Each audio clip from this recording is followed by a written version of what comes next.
Welcome you all to our talk on the topic Engaging Architects in UN Sustainable Development Goals. I'm Patranan Thakanon, and I'm very pleased to be the moderator for this session. Today, we have two honorable speakers from Bangladesh. Let me introduce them to you one by one. Our first speaker, Mr. Ghazi Arif. He has a 30-year experience in practice and teaching architecture. He's currently the chairman of ASA Fellowship Committee, and he also the past chairman of ASA Committee on Green and Sustainable Architecture. He has other number of technical research papers focusing on green and sustainability of architecture, buildings and cities. So please give him a hand. Our second speaker is Ishtiaq Sahir Titas. He is a practicing architect and urban designer. Apart from being the honorary Acacia Committee, he's been representing the UIA in UN Habitat, advocating on professional interests in the new urban agenda. He is the co-director of UIA SDG Commission and also the current council member of International Union of Architects or UIA and Region 4. So today he will share his view on SDGs with us.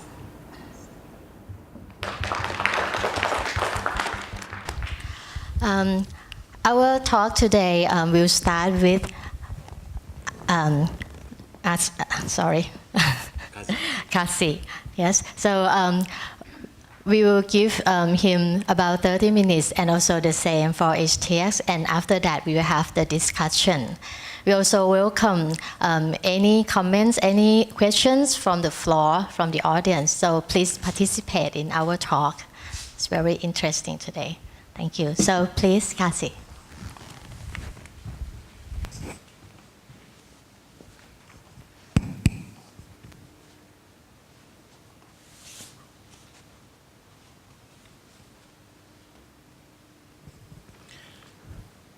Thank you. A very good afternoon to all of you. First of all, let me show my gratitude to the organizers of Architect 19 to invite me over here. I'm really pleased to be here this afternoon. My presentation starts with a question mark. What is climate change? Basically, the United Nations Framework Convention on Climate Change defines it as a change of climate that is attributed directly or indirectly to human activities, altering the composition of the global atmosphere.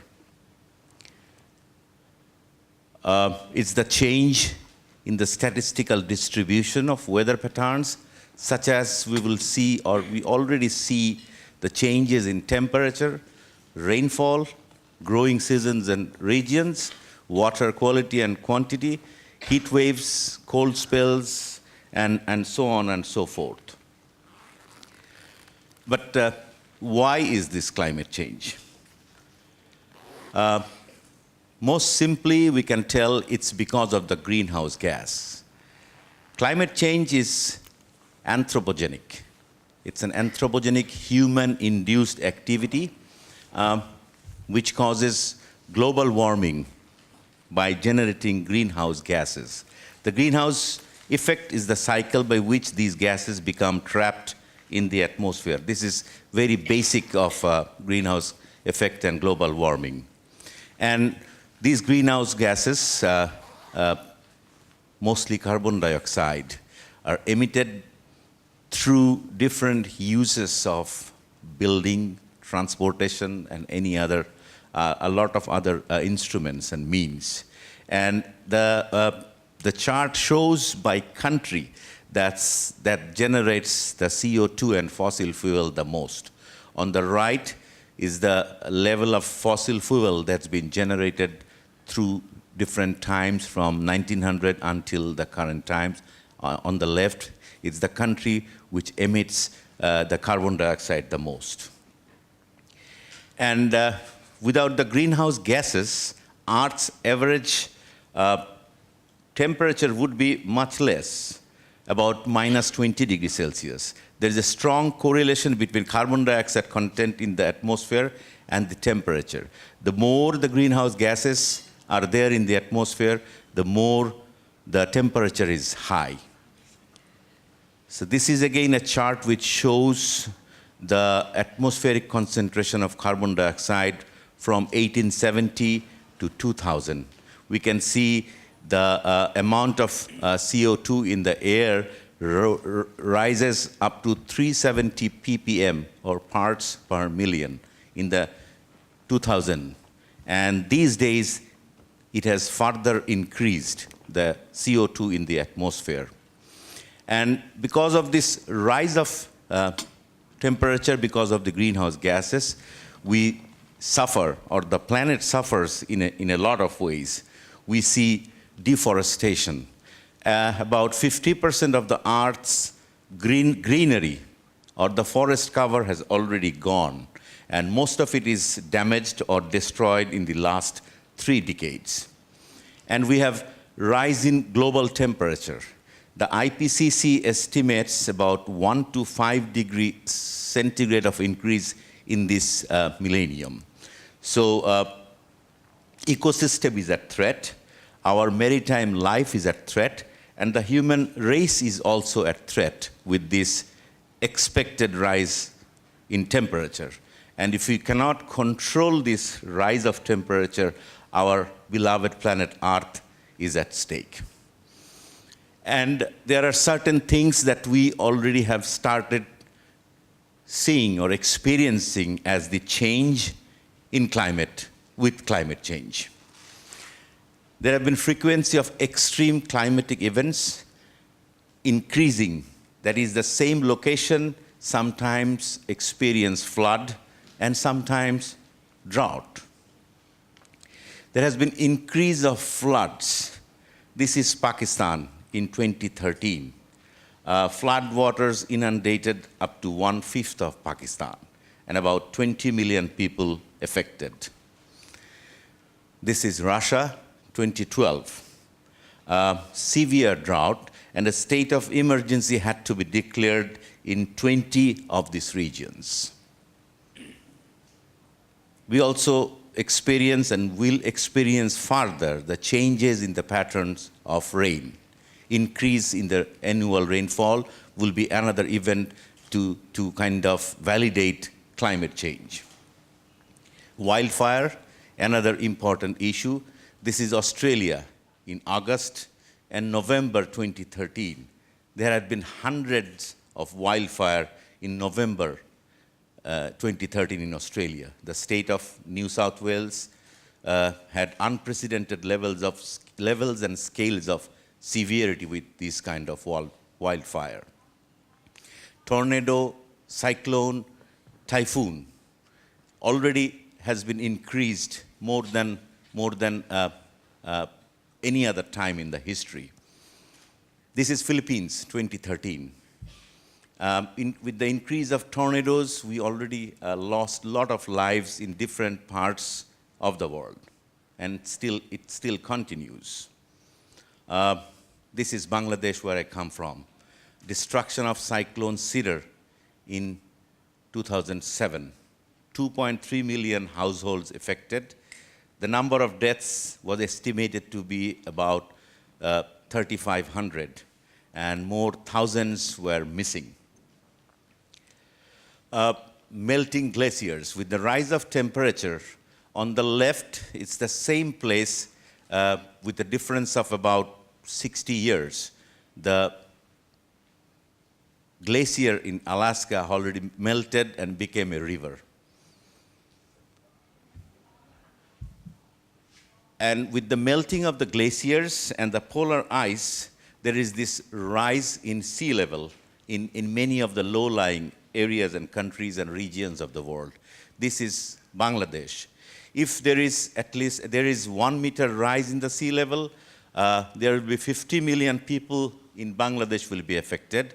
About 17,000 square meter of land will be inundated.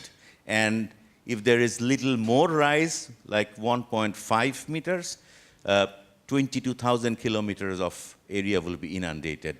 That's close to 1/4 of the whole country. So you know how much in scarcity me and my fellow countrymen are in because of this climate change.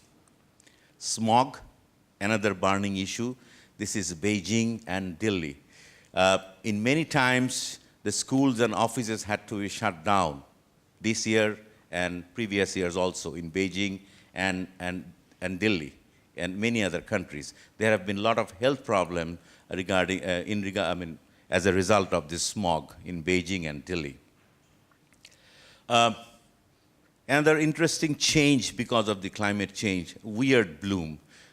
There are two photographs here, two flowers that blooms in our country. Both of these flowers have bloomed in a wrong time of the year. The one on the right needs to bloom in winter, but this is a photo taken in May. And the left, it's supposed to bloom in monsoon, middle of the year, about May, June, July, but it bloomed, the photo is taken in October. So these are all signs of climate change.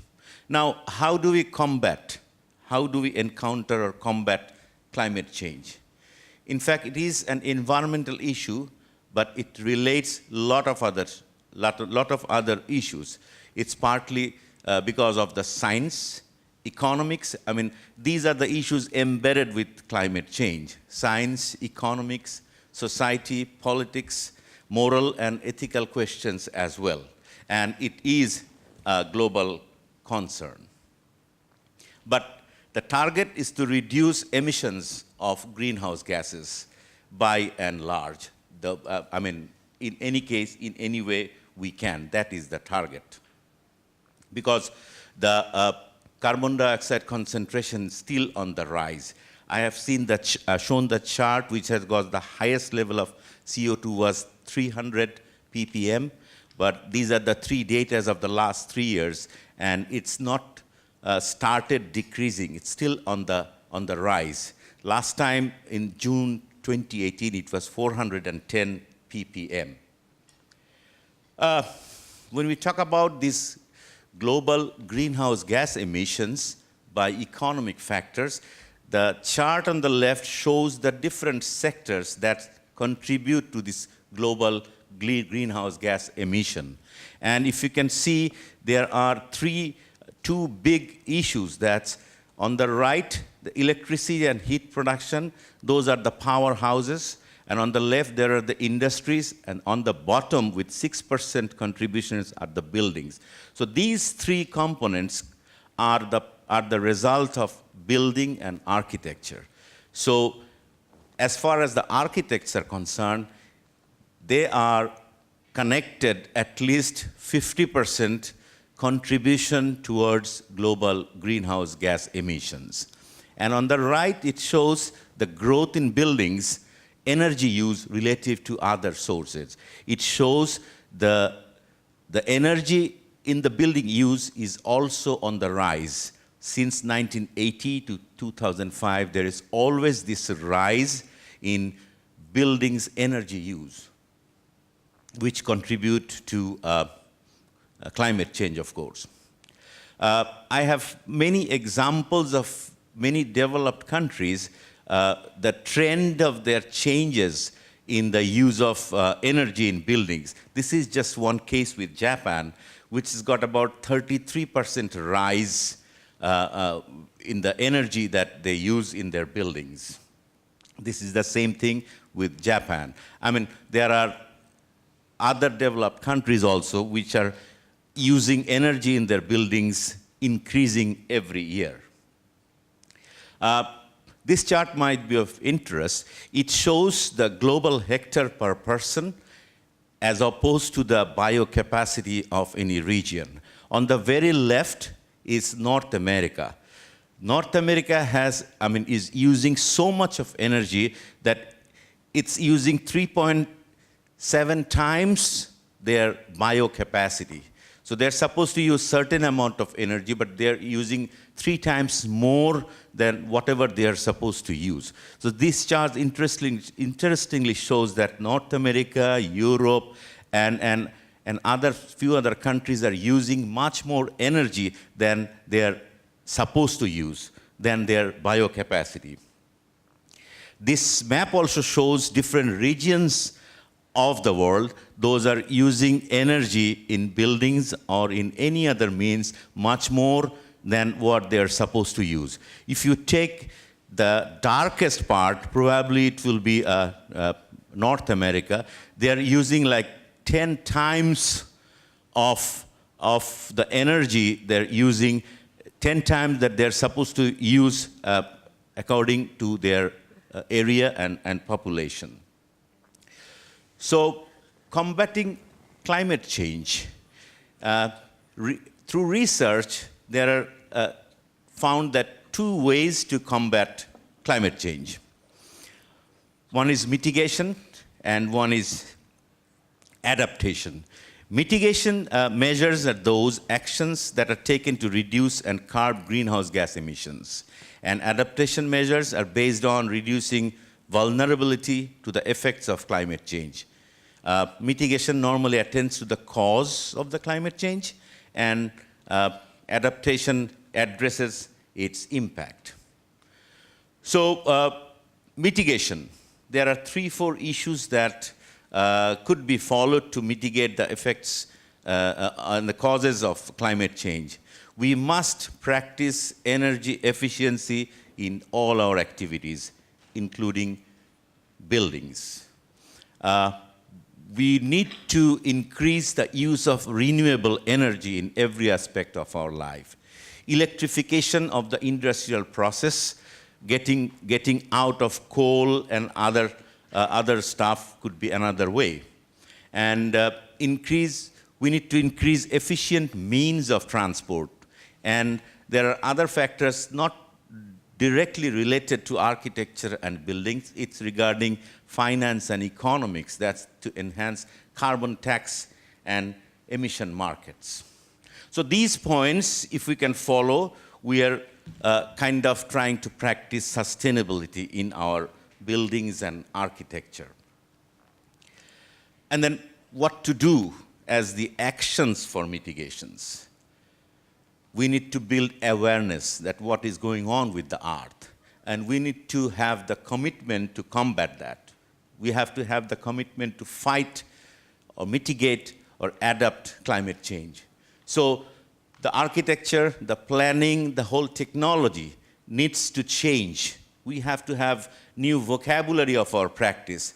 So there needs to be a lot of research how to combat climate change. There needs to be a lot of innovation. The whole world is in the process of innovating new ideas to combat climate change in terms of building material, in terms of technology, design approach. And there's a big role of academia to contribute. Our next generation of technologists, the architects, the professionals need to study, need to go through the research to combat climate change in terms of mitigation.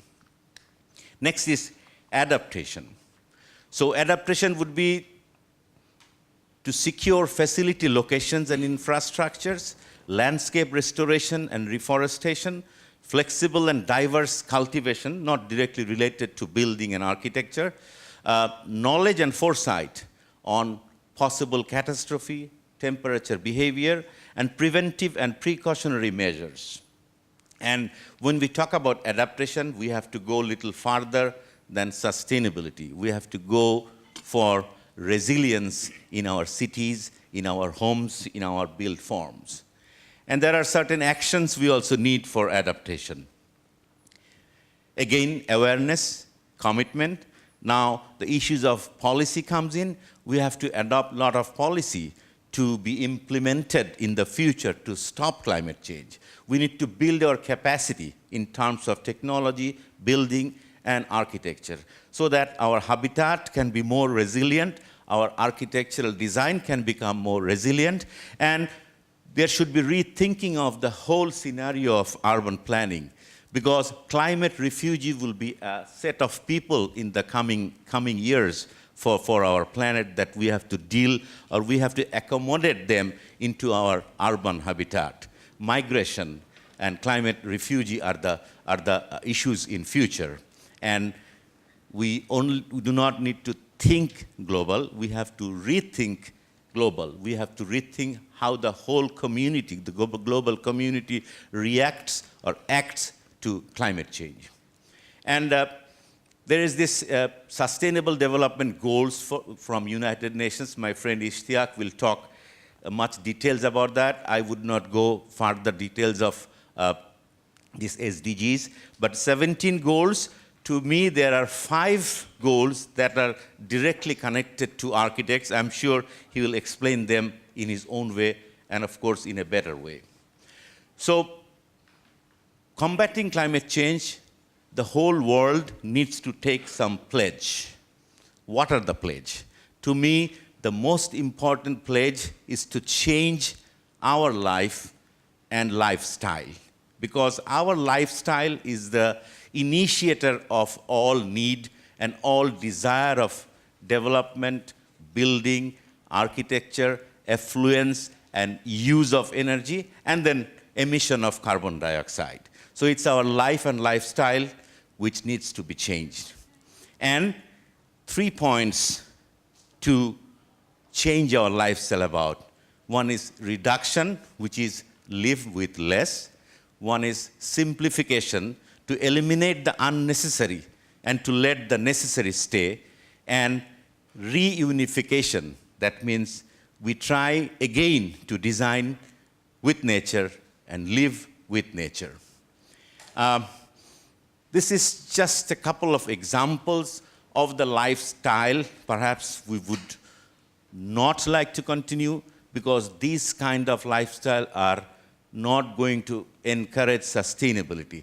This is a 27-story single unit residence in India, cost about 1.8 billion US dollars. We need to think and rethink, does this earth need this sort of affluent habitat for the future to sustain? This massive penthouse, 21,000 square feet at Burj Khalifa, cost about 27 million US dollar. These are done by architects, of course. And architects will, of course, design these lavish things. But my point, what I'm trying to make is, architects also need to look at the other side of the coin, the people, the mass, and the marginalized people. So this is just a glimpse of our triumph of technology in terms or in the name of profit and pride.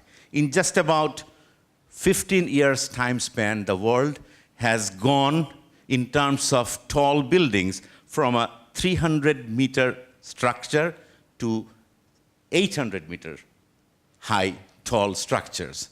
Everything is in the name of profit and pride. But do we continue about our venture in terms of profit and pride, or we try to change this to a venture towards people and the planet? And if we want to do anything for the people and the planet, we go back to those 3 convictions: reduction, simplification, and reunification. And I'll just quickly scroll through some of the slides which I thought could be inspirational in terms of our pledge to combat climate change, or to make our world or earth sustainable. This is a residence from Bangladesh.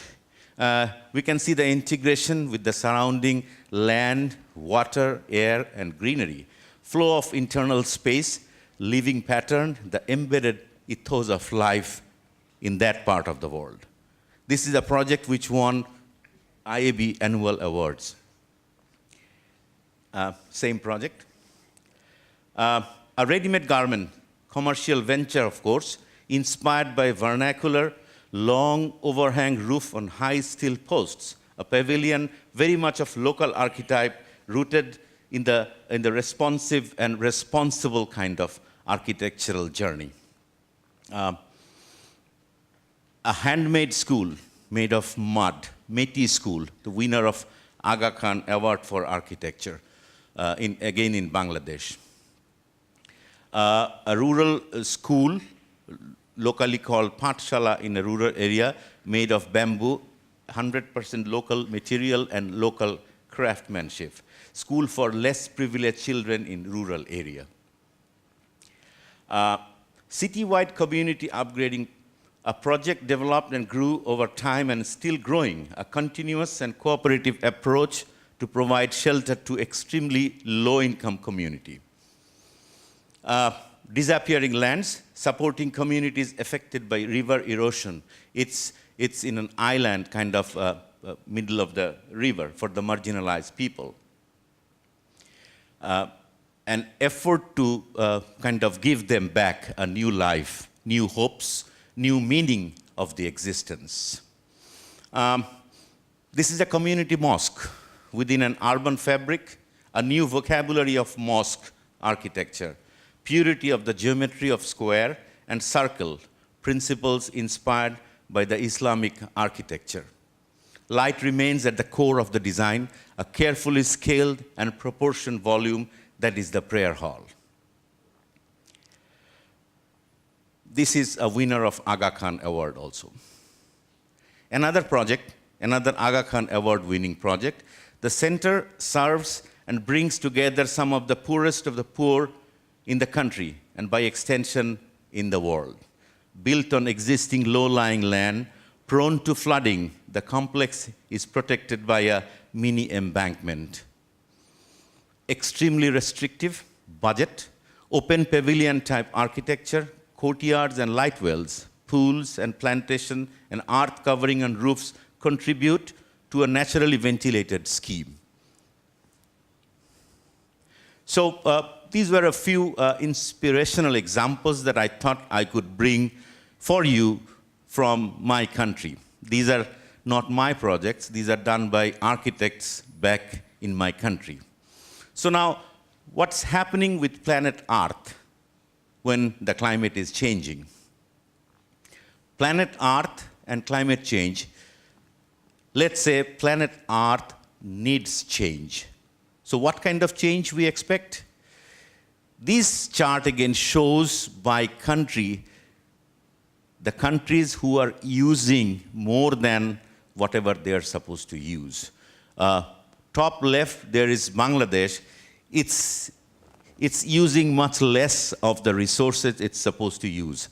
And there are other countries' names, like on the bottom right, we have United Arab Emirates, who are using 5.4 times of resources that their area is supposed to use. So if this thing goes on, we would need 4 Earths to survive and sustain.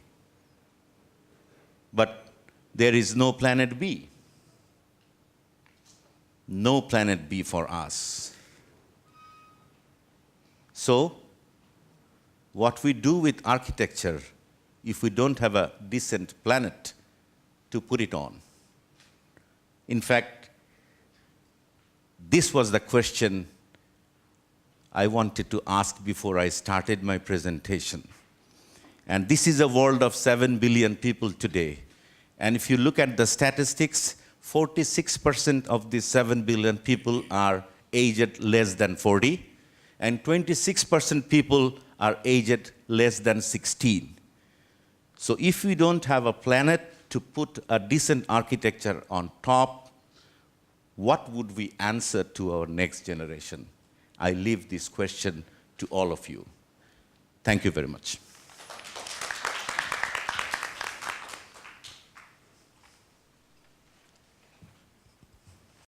Thank you, Kasi, for a very impressive presentation. And it's such a good beginning for our talk. So shall we move on to our next speaker? Ishtiak will give you our view on SDGs. Please. Thank you everybody for coming here, and also like to thank ASA for giving me the opportunity and our president. I'll talk in a different perspective because architects interact with each of the 17 UN Sustainable Development Goals. Architects' solutions cover all over the world, and we change the people's quality of life. UIA SDG Commission, this is a new commission we formed last year, and we're trying to convince our architects to be in line with our SDG goals, because the built environment is part of the problem. But through potential planning and design, it is also a crucial part of the solution. My presentation will guide you to make it tangible how the built environment interact with goals and to inspire architects involved in built environment to engage with the challenges. It is for each and every one of us to contribute to the realization of the goals. Now, I like to show you an image. This is a future prediction, what will happen in 2030, the cities of the world. We architects love more cities. Population will be 5 billion in the cities, and to deal with, we need $5 trillion to mitigate, to fight back for the housing, for the people's work, and everything, school. And you can see the concentration of the cities in our region where we are standing right now, Asia. This is an image prepared by Aramar Ravi. He was involved with preparation of SDG from UN. So, since 1976, when Habitat started, 20% of urban population has increased. Today, approximately 55% of the population lives in city, which occupies only 2% of land. So our cities occupy 2% of the earth, and 50% of our population live in 2%. So remaining is for our future generation. This is a great challenge, and we have to deal with it.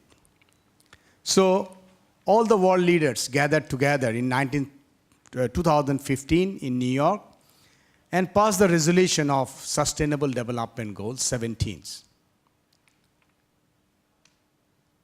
So some people say these are impossible goals. It's unattainable.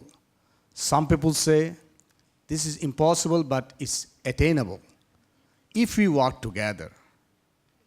As probably you all know, last almost 5 years, 2015 to 2019, half the way we are here, we've been talking about that it has to be a consolidated effort by everyone. And among all these goals, as Qazi Arif has mentioned, there are a few goals which are most related to architects. But goal number 11 is more appropriate for architects. This is because it's sustainable cities and communities. But there are other goals also very much related to us. But my point is, not only others, I include all the goals so that architects as a stakeholder can contribute in all the goals. So I will talk about first the goal number 11, the cities where architects is a playground, and then we'll talk about all the SDGs. So it's a number. We have to play with numbers. It's a 15 years from 2015 to 2030, and 17 goals, and each goals has got some targets. Altogether is 169 targets. And how do you define these targets? How do you attain those targets? There are 230 indicators. So SDG aim to promote the livelihoodness of all the people in everywhere. Very impossible thought. Leaving no one behind. Again, more impossible thought. Meaning reducing the inequalities among the countries. Very much impossible thought by 2030. So we are already late to start. So I will concentrate on making cities and human settlement inclusive, safe, productive, resilient, and sustainable. So it means ensure safe and affordable housing and upgrading slum settlements. This is for the first time in 70 years. World leaders recognized in 2017 that slum is an entity we have to acknowledge in our cities. Informal settlements are important. We have to recognize. So, by 2025, 95% of urban expansion will take place in our region, developing world. By 2050, the urban population is expected to reach 6.5 billion. And more than 900 million people till today live in slums, and number is rising. So this is very much important issue, how we deal with, how we target it. This is the targets of goal number 11. I will only talk about goal number 11 in detail.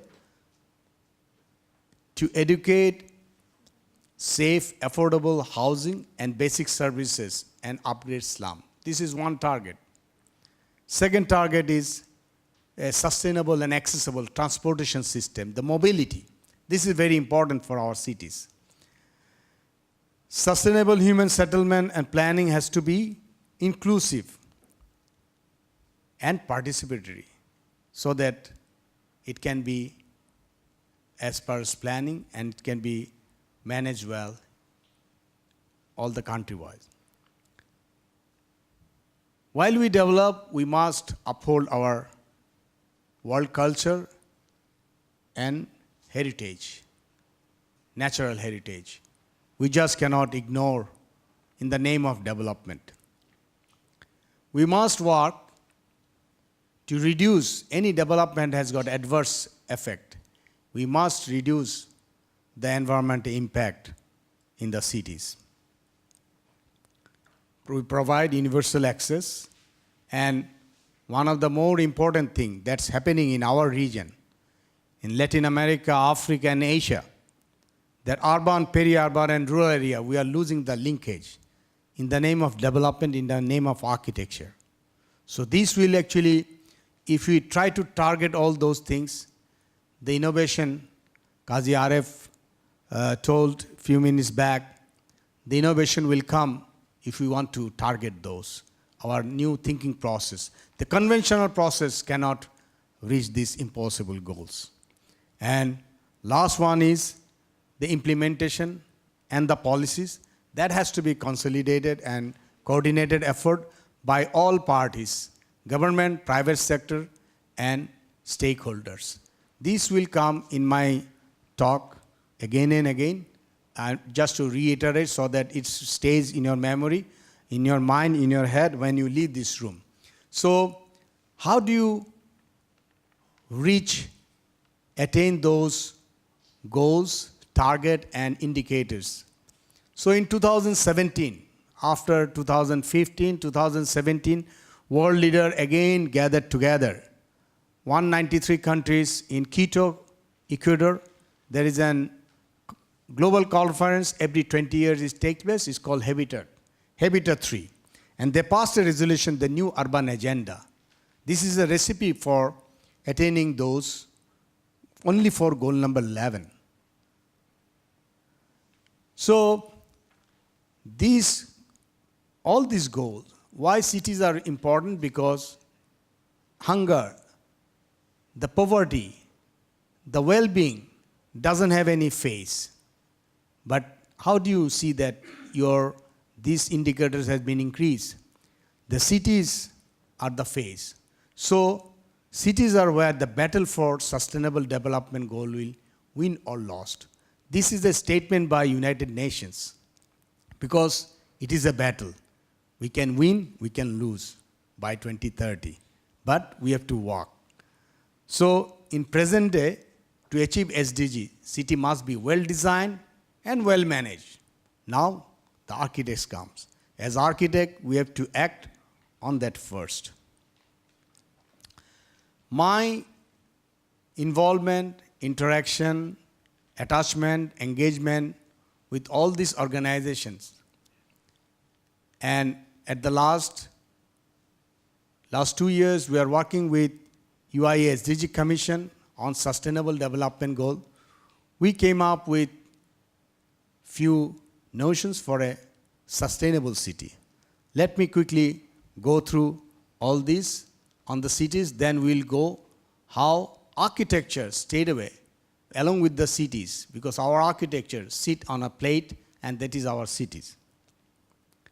A sustainable city is affordable and equitable. This is an image, one of the expensive city in the world, London.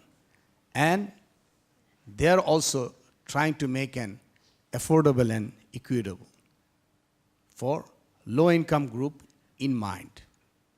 And for all the people, including women, youth, and vulnerable population. A sustainable city is a healthy city. This is an image of Porto Alegre. Is a world's one of the most wooded city. One of the city in Brazil. Cities, parks, and gardens are heaven of place. So our city, we must keep those flora and fauna, look and biodiversity. And public services, the water, waste, energy, transport, everybody should work together to retain this green and make our city healthy. We must breathe healthy. Now comes the safety. A sustainable city is a safe city. Our neighbor, Singapore, we all consider is a global image of a safe city. Why? Because our children, my mother, my sister, my wife can roam around night and day. It's safe for women, children, and older person. Then comes a sustainable city is a socially inclusive. Very difficult to make a city inclusive. Very few cities trying to reach that. Vancouver is one of the city.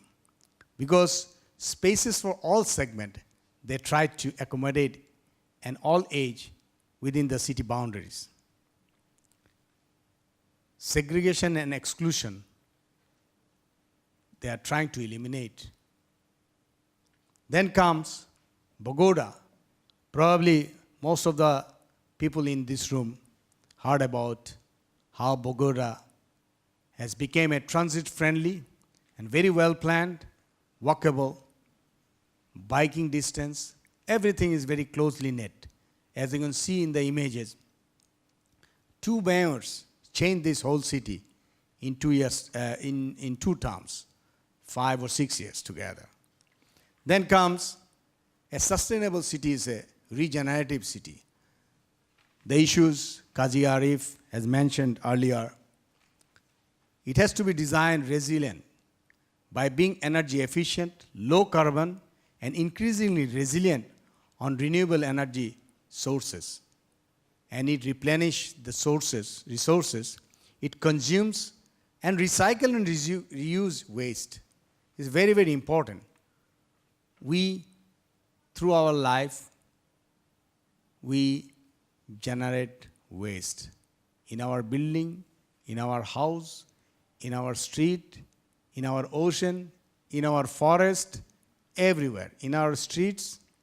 And this is a city in the world. They are trying to reach the lead in regenerative cities. Copenhagen. Then comes a sustainable city is best when it adopts carbon neutrality. In COP21, first Belgian city announced that they will become an carbon neutral. Later on, 19 cities 2 years back declared they will become carbon neutral cities. In our Asian region, Bhutan is a country, they are carbon negative. So these are the healthy city we want. What do you want your city? What I want my city to be. This is if you have these answers, you can get your own answer, what your city you want to be. A city is best when it changes the mindset on mobility. This is an image. Last year I was in Mexico. Mexico City, every week, for 2 weekends, the major roads are bicycle mobility, no cars. Like this, many others are joining. The sustainable city is addressed best to any urban crisis. This is the biggest crisis. Qazi Arif started with word crisis. This is the biggest crisis on earth at the moment. The largest refugee camp in Bangladesh, Cox's Bazar. This is a city without boundaries, city without borders, city as intermediate sized cities without any basic amenities. So our cities are not capable to handle the urban crisis. The last slide says the city has to be compact cities. The compact city, this is a city, I was in Mexico. Pachuca is one of the livable city because it's a compact city. It's well managed. You can provide all the basic services, energy efficient. So what else you need? So we have only 10 years left, 5 years already gone. What do we need to do towards next decade?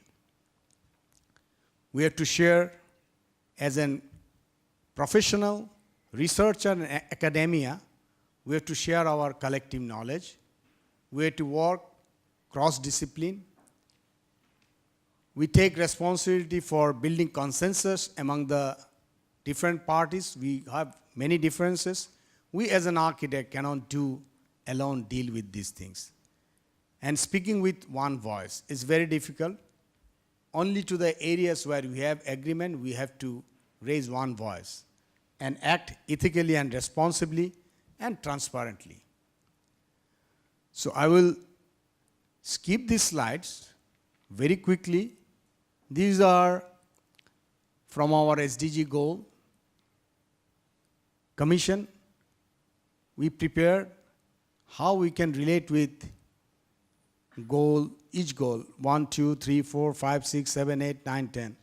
So I will have detailed slides on those, like open and public space, good sanitation and appropriate water management, sustainable design and construction method, all these issues. So I'm going to go very quickly to all these goals.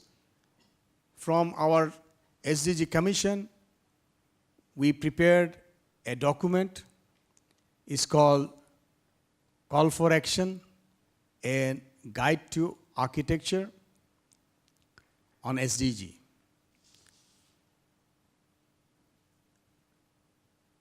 This book, this is the map, how on the different places of the art, we collected some projects where you can see that how architecture can contribute to SDG. So in this slide, you can see all the goals, 17 goals, logos are on the bottom, and you can see each goal has 2 to 3 projects. This is an library sort of things. It is available in the internet, UIA website, and we keep on adding numbers. Through this presentation, I would like to invite everyone in this room, and I keep on inviting globally. Wherever you think that this project is contributing to the SDG, you can recommend that. We'll scrutinize and include that into our knowledge hub. So this is what we have to have. Like goal number 1, poverty. Architecture cannot lift people out of poverty. But the built environment can definitely have an impact on the people. So this is a project in India, Voluntarian Home for Homeless Children. So you contribute to their poverty elevation. So I will try to make examples from 2 different perspectives. One is developed world, one is from developing country. Now, if you look at same poverty also exists in developed world. This is a project in Copenhagen done by a very big architectural firm, big, for the poor people of Copenhagen. Yes, Copenhagen also has poor people. And this is a precast concrete. As you can see the stairs, they redefined the space standard and gave a solution to them. And also more public space, open space. So you have a minimum smaller habitat inside, and outside you got a bigger space. Then I will skip to number 3. I think this is a goal that architects think, what should I do with good health and well-being? Yes, most people spend majority of their life inside, but our well-being is with indoor and outdoor together. So I will show 2 examples. One in the Tanzania Magoda project. This is a collaborative project. Architects, engineers, social workers, doctors together tried to resolve malaria in this region. And architects came up with a solution like this, is with renewable material and net. The thing you used to cover your bed, now the whole house is covered with net. So it's a different new typology we never thought of. And then come to outdoor. Outdoor space is very difficult to provide in the cities. So in Copenhagen, JJ Architects, they provided a rooftop fitness, louder they say. This is a parking garage, and on top of, they introduced a urban park. So, number 6, if you want to details, the book is in website, but I think just to initiate our thought process, those goals, I think we need to readdress. I'm going to those, only those goals. Like clean water and sanitation. We have to take advantage of our rainfall, whatever in the nature, and we have to must, through architecture, ensure that we have clean water and sanitation. How can we do this? One is for the clean water. This is in Ethiopia. Probably you have seen this project at Dodge by Arturo Vittori, Warka Tower. They made this structure, amazing structure, that actually collects dews overnight. And in the morning, you go and collect the water. Clean, is untouched from nature. So architecture can help goal number 6. Then comes another example from San Francisco. This is with sanitation.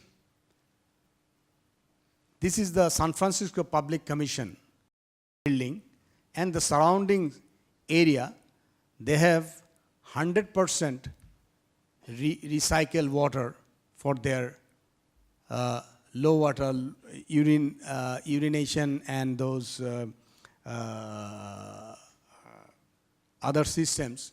They use the recycled water fully 100%. And every year they produce 3 million liters from the surrounding waste.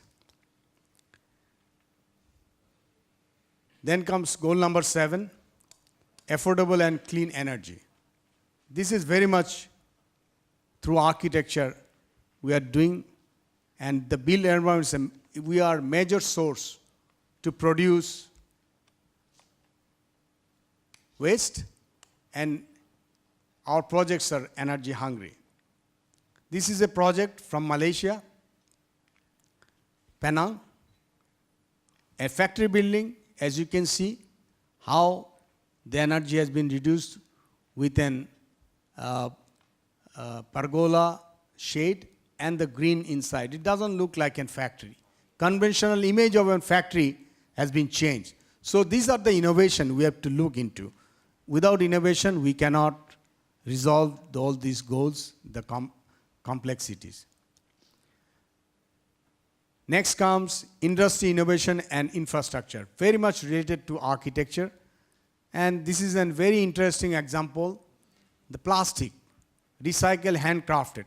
This is in New York, and community hall for elder people. And this is recycled plastic that has been molded and reused in the building. So plastic is the ultimate key, will be the one of the killer in this world. So these projects suggest that you stop producing more plastic.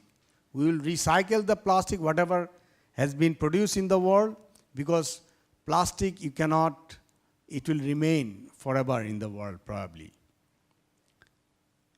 Goal number 10, reduce inequality. This is a simple project in Helsinki. How the inequality? Because we have religion, we got race, we got gender issues. This is a church designed for everyone, beyond the any belief. Everybody goes there and prays. It doesn't have to be Hindu, Muslim, or Christian, or Buddhist, or any other differences. Responsible consumption and production. We do understand very well, architects, and this is a project done in Bangladesh. Similar type of another project Kazi has shown by Anna Heringer. This is a training center, self-built houses with mud and bamboo structure. Similarly, another project from developed country, Upcycle Studio in Copenhagen. This building has been designed and built, everything recycled, even concrete also recycled. The door, window, everything is recycled. And this is for urban poor in Copenhagen. Life on land, number 15. What architects gonna do with life on land? Because life on land says the goal is to sustainably manage forest and combat deforestation. Yes, architects can do. Look at this project. This is in Hebei, China. This is a forest beside river. They've opened up this forest for people, keeping the nature, an architect's solution. We have to make habitable and keep our ecosystem balanced. We are almost there. The goal number 16, peace, justice, and strong institution. Parliament, courthouse, and public libraries. These are the projects. These represent goal number 16. Public places like Bogota, there was inequality, urban menace, everything has been changed by these two mayors, Antonas and Enrique. They changed the public life. Look at the street. The people are on the street. It was like an horror for everybody 15 years back. Last, 17, partnership for goals. We have to collaborate with people. What architects can do? Yes. Look at this image. You will see some punches on the floor. These are the rain takers. Along the Copenhagen city, a part of the Copenhagen city, the architects, NGO, a researcher, and city authority together, they came up with this project, this solution. They will collect the rainwater that will be recycled all over the city. So we need to develop a new global and local partnership in between 200 countries of the world and 2,000 local and regional government and stakeholders. In this room, probably all of you are architects and architecture-related professionals, and we are one part of this. We are one of the stakeholders. And also we need to prepare new political governance and fiscal arrangement. These issues has to be policy-based and has to be addressed with good governance and needs finance as well. So that has to be institutionally and politically mobilized very fast. Time is running. We got only 10 years time. And we must acknowledge our good and bad practice around us. Through this, we can obviously understand where to go. Finally, the built environment is a major consumer of energy and natural resources and a massive producer of waste. Furthermore, how we build can exacerbate inequalities and affect our health.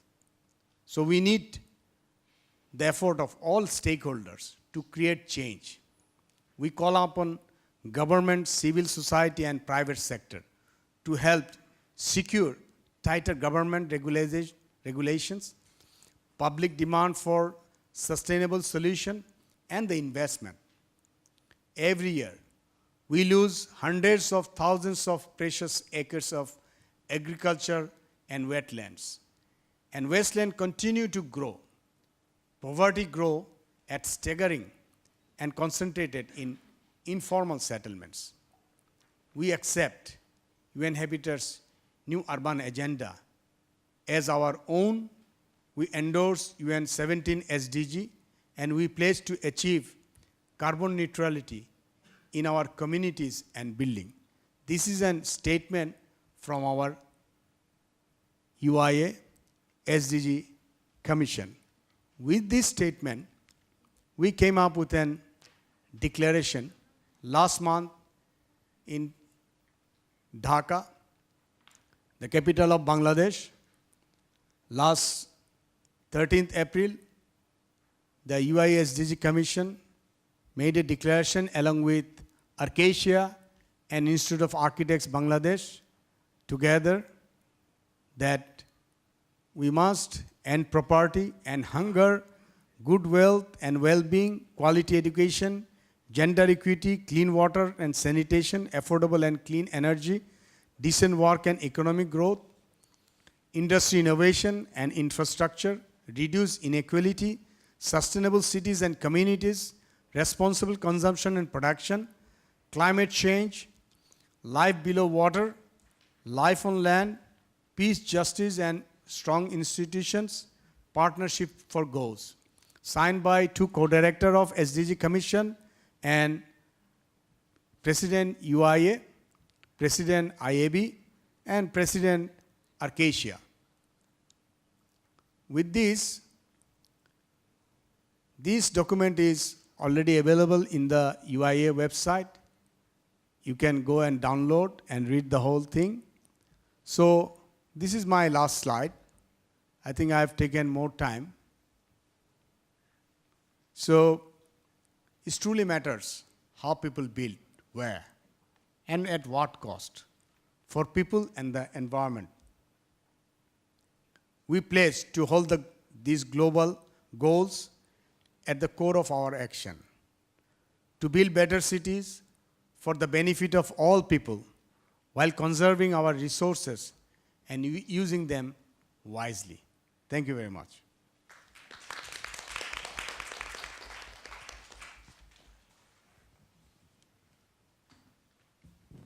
Thank you very much, Ishak. And may I please invite you back to the stage? And for our audience, we still have 20 minutes for questions. So please, if you have any questions or would like to express or share your experience about the climate change or SDGs, even your part as an architect or any relevant professions. So please have your voice. Thank you.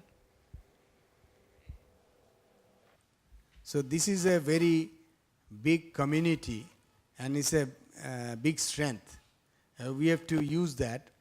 And also through our website, there is an email ID, and also you can communicate with me and Natalie that we can actually through this is because 2020 we'll have another publications. And after 2020, this commission will sustain till 2023. After that, it will be decided whether we can continue till 2030. So our present mandate is till 2023. By this time, we will have 3 publications. On the 3rd publication, it will be online so that everybody it will be built up so that sustainability till today is on the sideline. And I'm thankful that you arrange and talk on this issue only with a very importance given to this issue because it has to be in the mainstream. It's not an award for sustainability. Sustainability should be mainline with the whole system. That Arif was showing some images that we still think about architecture means the higher you go, the higher the architecture. But what about the ground? Because we are as a human being on the ground. I'm attached to the ground. My attachment to the ground is not there. So I think we'll collect, because in this book it was very difficult to get information, data from our region, though I was in this region. So I think this engaging with SDG will help us to have more projects and data collecting. Thank you. Yes, thank you for showing us a lot of examples that present each goals of this SDG, and it seems that it's still possible to have our participation as an architect, and like the design can be both, like you mentioned that architectural design, the built environment could be the cause of the crisis, but it can also be solutions. Okay. Let me ask Kasi as well. Based on your presentation, you mentioned both mitigation and adaptation, and also the role of architects. And it seems at this stage, we are fully aware of the problem. Like, we have the awareness, but sometimes we seem to lack of commitment, don't you think? So what is the key success if you think that we want to make the projects beneficial to everyone to be more sustainable? So what can architects do to make it happen? Well, thank you for an extremely relevant question. Architects are not aliens, okay? So architects are architects who are responsible to provide, promote, or generate designs for the built environment. So definitely as architect, a conscious architect can always contribute to the environment in a positive way. That's the role of an architect as an architect. Then again, architect is a human being. So as a human being, every single person on earth needs to be aware about what is going on. And every single person has got a role to play towards how we touch our planet, how we behave with our planet. So basically it's a dual role, and for both of the roles we are going to play or contribute, we need to be aware of what is going on. So awareness precedes commitment. So if we are aware, if we can make our students aware, if we can make our clients aware, if we can make our politicians, the legislators, the global leaders aware of what is going on, I think that's how you proceed to success, if that's the answer to your question. I think so.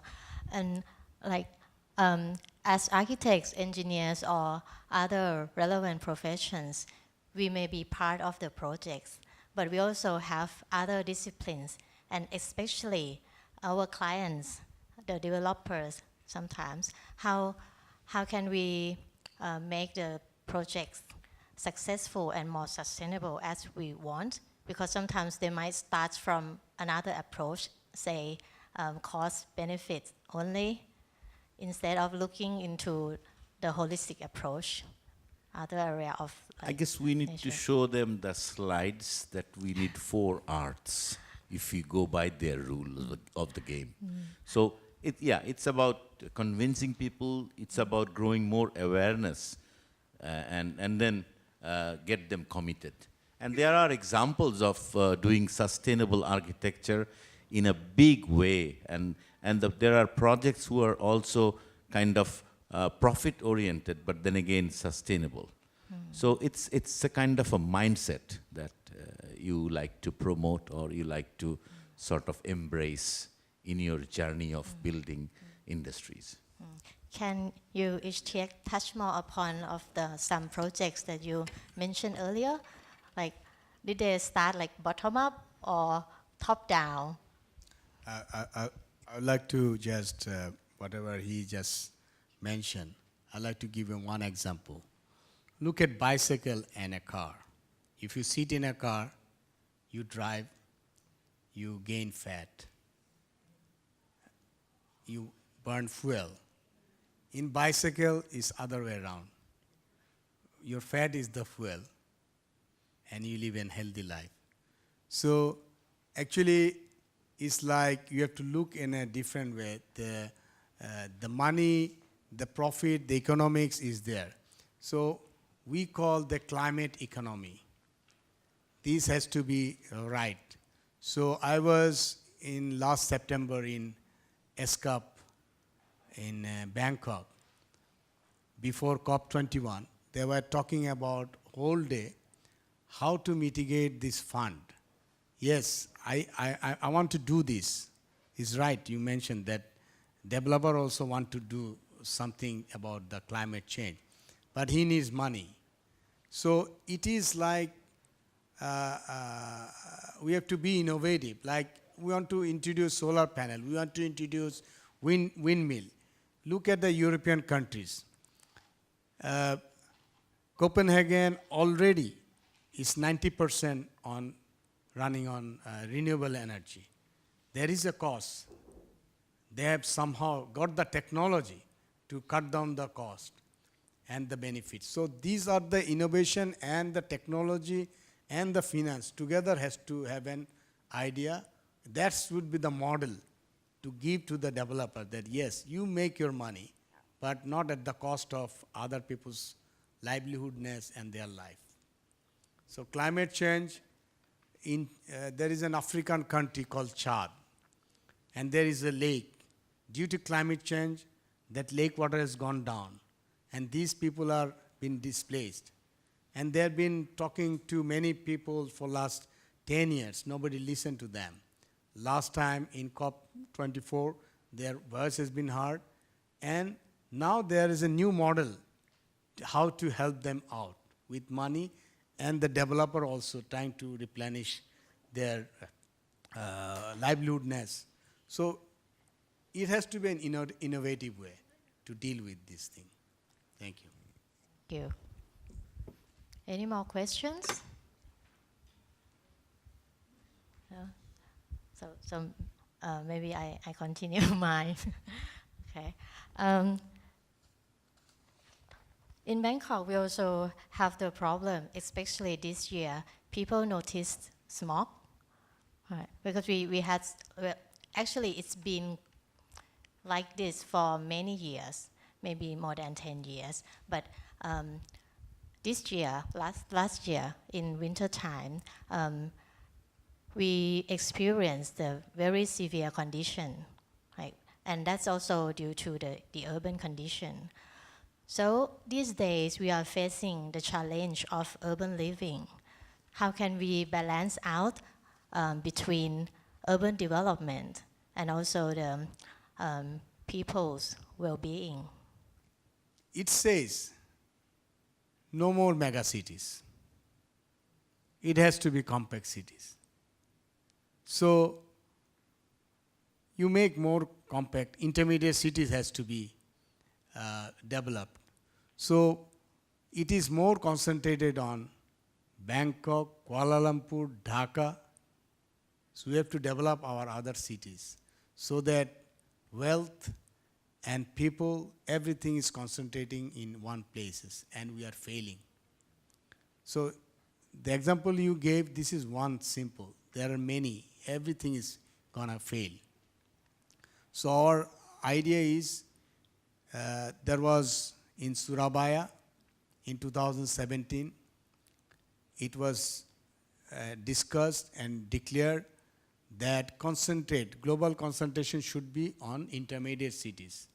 If you develop the intermediate cities, so pressure from the mega cities will be down, and you have a healthy life, livable life in the cities.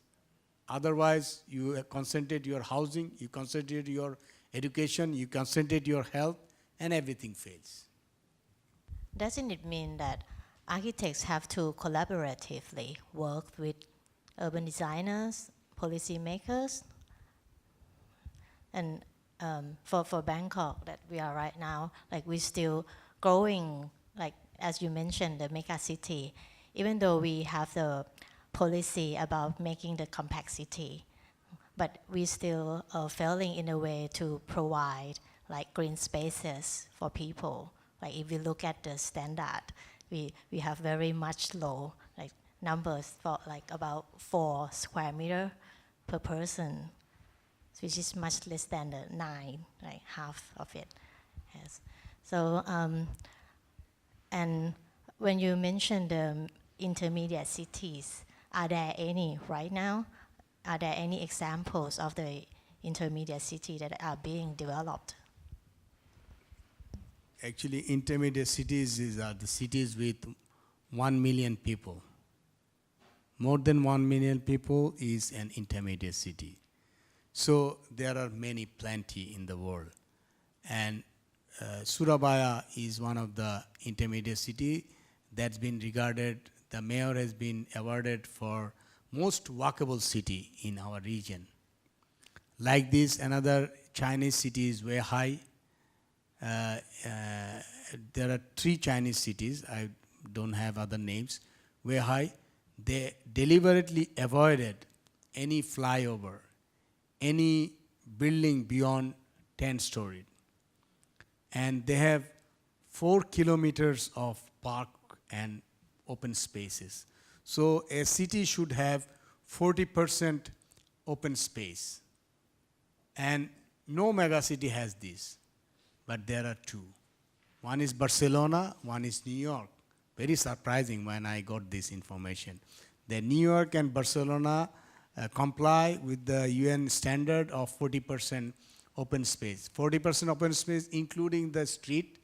Actually, it's important the space in what architects do, the buildings. Space in between we have to think about. Do not leave alone. Jan Gehl, the Dutch urban design planner, he is creating all over the world the space in between. He's dealing with the space in between and making the worst space, urban public space was the New York's Times Square. It was very, I didn't like any time, I mean, wherever I go. But he has changed it in a more public space as a people. So people, you put the people in the center, definitely things gonna change. So how do you do that? You have to interact with stakeholders. United Nations has identified, recognized 17 stakeholders: academia, researcher, professionals, us, philanthropists, women, children, like this, older people, industry. So these 17 people has the voice, and these are rising. So this is the way we can, government, to help them out with our voice, that we are the representative of people. How do you define people? So new model, as I was mentioning, that how do you deal with money matters and climate change issue? How can a project be like this? So there is a new model. It's called 4P. People's, public, private partnership. People's come first. Before that it was PPP, people's and private partnership. People's voice was neglected. So these are the model you make, like one of our Nobel laureate, Professor Yunus, he's promoting social business. You make money, obviously, is a logical outcome, but you have to serve society also with your profit. Thank you. Thank you very much. Any more questions? No? So before we finish our session, I would like to ask you both, Kasia and Ishtak, to have some conclusion or remarks for this topic. Here, please. Well, working for a better climate, dreaming for a better climate is a continuous process. And perhaps there is no concluding remarks that would be relevant here. It's a journey, it's a struggle towards a brighter, more sustainable, more livable place for us and for the generations to come. So for me, the magic word would be awareness. Thank you. Thank you. I see most of the people in this room are young group, and these global issues are is cannot be fixed overnight. These are lengthy process, very much interactive. What we trying to understand today, that has to be implemented tomorrow. But our understanding is taking longer time. So this mindset will be changed by the young generation. It will be a faster pace, and I leave it to the youth because these goals are very long term, because the differences between countries, everybody has to be in consensus. So it took 3 years to sign one document, and it will take another 20 years to reach into an agreement. So every time, at the present time in the world, the youth are coming up with innovation and change mindset, and that will change. So I request all the youth of today to come up and make the change. We are with you. Thank you. Thank you very much. Thank you for our honorable speakers. And I would like also to thank you, our audience, for attending this session and sharing your thoughts with us. Before we end this session, Professor Acharawan, the president of this ASA Expo, will present a token of appreciation to our speakers. So before we have a token of appreciation, I would like to thank you very much for our honored speakers from Acacia and from UIA, and very much appreciate. And I believe that your presentations today will change somehow, because in the room, I believe that your interest here and your presentation is very inspiring and could be a very good examples, and the way that our leaders here could change at least a little bit by bit and have a better environment for the future. Thank you very much from the bottom of my heart. Yes. Well, thank you very much, Acha, for your kind words. For the audience, those of you who know Acha as one of your professors or teachers, she has a different role when she is in Arcacia. She leads the Arcacia Committee on Green and Sustainable Architecture. So she has a very significant role to play for the survival of this planet. So let us also put our hands together for Professor Acharawan. Thank you.